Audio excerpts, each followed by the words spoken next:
అందరికీ నమస్కారం. ఇవాళ మనతో పాటు ప్రముఖ కోయదొర శ్రీనివాసరాజు గారు మనతో ఉన్నారు. గురువుగారితో మాట్లాడదాం. గురుగారు నమస్కారం. ఓం నమ శివాయ. జై పరబ్రహ్మ పరమాత్మ నమ. జగత్తుత్పత్తి స్థితి ఫలయా బ్రహ్మ హరిహరాయ గురునాత్మే సర్వగౌతిగామి దర్శా దత్తాత్రేయ నమసంతిని సిద్ధి కురు కురు కురు కురు స్వహ. ఓం నమ శివాయ. చెప్పు స్వామి. గురుగారు, ఇవాళ మనం శత్రునాశనం గురించి మాట్లాడుకుందాం. చాలామందికి ఎదుటి వాళ్ళ నుంచి వాళ్ళకి ఏదో మోసం జరుగు, లేకపోతే ఏదో ద్రోహం జరుగు, అన్యాయం జరుగుతూ ఉంటుంది. ఎలాగైనా రివెంజ్ తీర్చుకోవాలని చెప్పి చూస్తూ ఉంటారు. వాడిని ఏదో ఒకటి చేయాలని చెప్పి చూస్తూ ఉంటారు. అలాంటి సమయాల్లో కొందరు గురువుగారులు ఆశ్రయించి నాకు శత్రువు ఉన్నాడు స్వామి, ఎలాగైనా వాడు నాశనం అవ్వాలని చెప్తే ఆ గురువుగారు ఆ పర్సన్కి సంబంధించిన ఫోటోలు కానీ, లేదంటే వస్తువులు కానీ, లేదంటే వెంట్రుకలైనా తీసుకురా, ఖచ్చితంగా శత్రునాశనం అనేది నేను చేయిస్తాను అంటూ ఉంటారు. మరి నిజంగా అలాంటి వస్తువులతోనూ చిత్రపటాలతోనూ శత్రునాశనం అనేది మనం చేయొచ్చా? మరి ఇది ఎవరు చేయాలి, ఎలా చేయాలి? మరి మీ మాటల్లో వివరించండి. అయితే శత్రునాశనం గురించి మీరు అడుగుతున్నారు. శత్రునాశనం అంటే మనకి నమ్మక ద్రోహం చేయటం, మనల్ని ఇబ్బంది పెట్టడం, మానసికంగా ఇబ్బందులు చేయటం, అలాగా చాలామంది చాలా విధానాలుగా చేస్తుంటారు. ఎందువల్ల అంటే ఇప్పుడు మనకి చిన్న చిన్న సమస్యలు వస్తే మనం దాన్ని పెద్దగా పట్టించుకోం.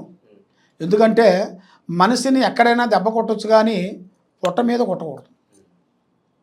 అది లైఫ్ లాంగ్ వరకు ఉంటుంది.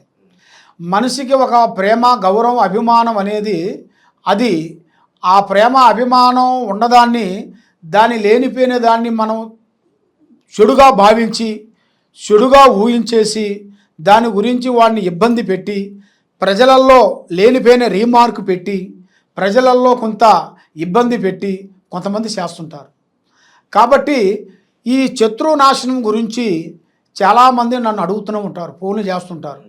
ఎందువల్ల అంటే ఈ శత్రునాశనం మనం ఫలానా వాడు మనకి ఫలానా శత్రువు మనం చేసాడంటే మనకు శత్రువు వాడు.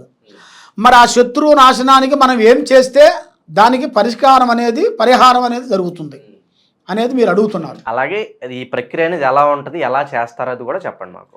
అయితే ఈ శత్రునాశనాన్ని గురించి మనకి ఎవరున్నారో శత్రువు, ఆ శత్రువు ఫోటో కానీ, ఆ శత్రువు ఎంటికలు కానీ, ఆ శత్రువు డ్రెస్సు కానీ, వస్త్రము కానీ, లేదు సొక్కాయి కానీ, పాయింట్ కానీ, వాళ్ళ వేసుకునే వస్తువు కానీ, ఏ వస్తువైనా ఒక వస్తువు తీసుకొని దానికి సంబంధించిన శక్తి పూజారులు ఉంటారు.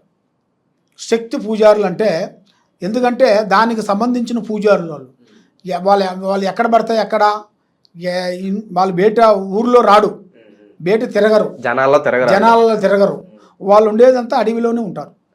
వాళ్ళంతా అడవిలోనే కూర్చొని తపస్సు చేసుకుంటూ, వాళ్ళ జ్ఞానముతోని పూజలు చేసుకుంటూ, వాళ్ళకి అమావాస పౌర్ణమి టైంలలో వాళ్ళ అమ్మవారు పూజ చేసే టైంలో ఆ టైంలలో వాళ్ళని మనం సంప్రదించాలి.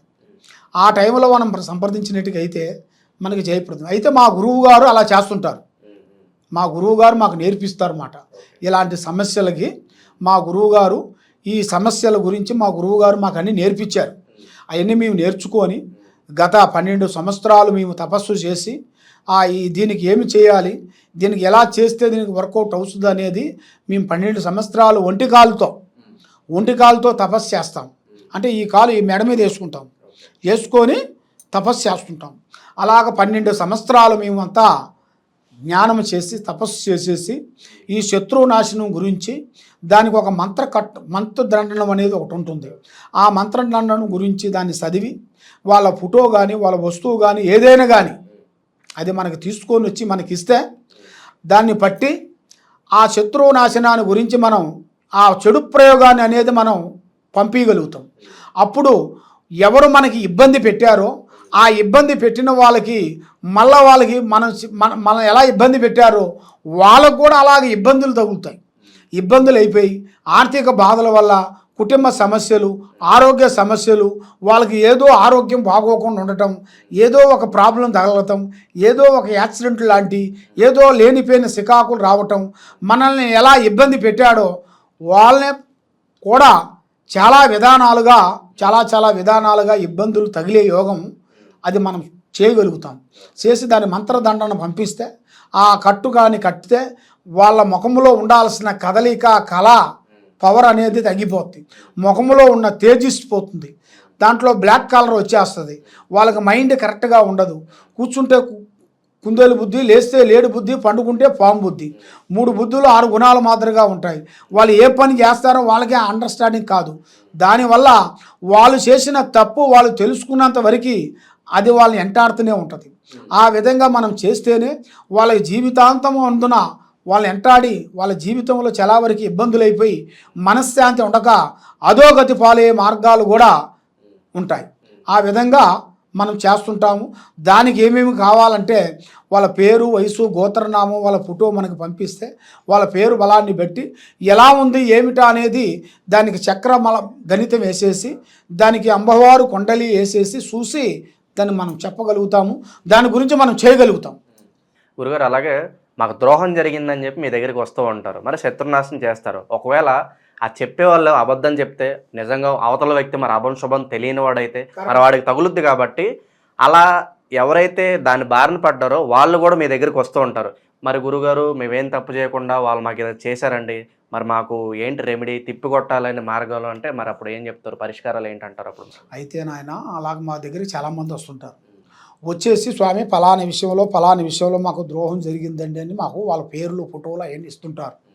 అప్పుడు ఇచ్చినప్పుడు మేమంతా చూస్తుంటాం, ఇది నిజంగా చెబుతున్నాడా అబద్ధం చెబుతున్నాడా అనేది మాకు అమ్మవారు పూజలో పెట్టినప్పుడు తెలిసిపోతుంది. అమ్మవారు పూజా బలంలో పెట్టినప్పుడు వీడు కావాలని చెబుతున్నాడా లేదనేది, లేకపోతే వీడికి నిజంగా జరిగిందా, నిజంగా జరిగింది అయితేనో అది సక్సెస్ అవుతుంది. నిజంగా జరిగితేనే నిజంగా జరిగితేనే అది ఆ మంత్రం పూజ కట్టు అనేది అది సక్సెస్ అవుతుంది. ఇది నిజంగా జరగకోకుండా కావాలని వాడు ఎదుగుతున్నాడు, వాడి మీద ఏ లేనిపోయిన శికాకు పెట్టాలని వీళ్ళకి చెడు ఆలోచన ఉండి వీడు మనకి చెప్పాడు అనుకోండి, వీడికి డబ్బులు నష్టమైతాయి, పని కాదు. అలాంటి మీరు కూడా ఎంకరేజ్ అక్కడ అమ్మవారు పూజలు అనేది మనకు తెలిసిపోతాయి. దానివల్ల మేము దాన్ని కూడా మేము ఎక్కువ పట్టించుకోము, దాన్ని చూడనట్టుగా వదిలేస్తుంటాం. ఆ విధంగా జరుగుతుంది. మరి అభంశుభం తెలియని వాళ్ళు ఈ బారిని గురవుతూ ఉంటారు కదా, మరి ఆ కట్టు కానీ మరి దాని నుంచి విముక్తి పొందాలంటే మరి ఏంటి పరిస్థితి అంటే? దాని గురించి విముక్తి పొందాలి అంటే ఏది ఇప్పుడు ఆ ప్రాబ్లంలో నుంచి శత్రునాశనం నుంచి విముక్తి పొందాలి అంటే దానికి ఒక కట్టడి అనేది ఒకటి ఉంటుంది. ఆ కట్టడి ప్రకారంగా దాన్ని చేసి విరుగుడు అనుకోవచ్చా? ఆ విరుగుడే దాని విరుగుడికి ఆదివారం అమావాస్య, ఆ ఆదివారం అమావాస్య రోజున ఆ మంత్ర పూజ కార్యక్రమానికి అనేది దానికి పవర్ ఎక్కువ ఉంటుంది. అంటే దానికి ఎప్పుడు పడితే అప్పుడు పూజ చేస్తే దాన్ని ఫలించదు, దాని పవర్ అనేది ఉండదు. ఆదివారం అమావాస్య సూర్యగ్రహణం చంద్రగ్రహణం వచ్చినప్పుడు అప్పుడు ఆ విడుగుదల అనేది దానికి పూజా కార్యక్రమం అనేది మనం చేస్తే దాంట్లో నుంచి ఆ ప్రాబ్లంలో నుంచి బయటపడతాడు. వాడికి మనశ్శాంతి ఉంటుంది, చేసే కార్యక్రమాలు అభివృద్ధి అవుతాయి. వాడు ఎన్నో రోజుల నుంచి సతమతం అయిపోయి మనశ్శాంతి లేకోకుండా మానసికంగా బాధపడుతూ ఏరే వాళ్ళు చేసిన కొన్ని చెడు ప్రయోగాలని వాడి మీద ఉండి సతమతం అయిపోయి ఏ పని చేయక ఏం ఆలోచించక మానసికంగా కుంగి ఆలోచన పడిపోయి టెన్షన్ పడిపోయి మానసికంగా ఇబ్బంది పడిపోతుంటారు. ఒకరితో చెప్పినా కూడా అవి తీరే సమస్యలు కావు. ఒక డాక్టర్ దగ్గరికి పోయినా, ఒక లాయర్ దగ్గర పోయినా, ఒక పోలీస్ దగ్గర పోయినా కూడా ఈ విధంగా ఉందంటే ఏముందా నీకు, బాగానే ఉండవు కదా నువ్వు మనిషివి అనేట్టుగా వాళ్ళు చెబుతుంటారు. కాబట్టి ఒంట్లో ఉన్న ప్రాబ్లం అనేది వాడికే తెలుసు. కానీ మనం బయట కొంతమంది చెప్తానికే కానీ దాంట్లో ఉండాల్సింది అనేది మనకి వచ్చిందాకా తెలీదు. ఆ ప్రాబ్లం అనేది మనకు వచ్చిందాకే మనకు అర్థమవుతుంది. మనకు రాకముందు మనం జనరల్గా ఏమంటామంటే అవి ఏం కాదులేండి, అవి జనరల్గా వస్తుంటాయి పోతుంటాయి అనేట్టుగా మనం జనరల్గా చెబుతుంటాం. కాబట్టి అలాంటి ప్రాబ్లాలు అనేది 99% వరకు ఉంది. వాస్తవం 100% ఒకేది. కాబట్టి దాన్ని తెలుసుకొని దానికి సంబంధించిన గురువులను పట్టుకుంటేనే ఆ పని అవుతుంది. కాబట్టి మీకు ఏ సమస్య ఉన్నా ఏది ఉన్నా కూడా ఈ కింద ఉండాల్సిన నెంబర్కి సంప్రదించినట్టుగైతే మీ ఒంట్లో ఏముంది, మీ ఇంట్లో ఏముంది, మీ స్థానంలో ఏముంది, మీకు ఏమి వస్తుంది, ఏమి రాబోతుంది అనేది మేము దాని గురించి మొత్తం చూసి జాతక చక్ర గణితం వేసేసి మేము చూసి చెప్పగలుగుతాం. శత్రునాశనంతో ఎంతో మంది బాధపడుతూ ఉంటారు. అటువంటి వారందరూ కూడా ఒక చక్కటి పరిష్కార మార్గం అయితే సూచించారు గురుగారు. ధన్యవాదాలు.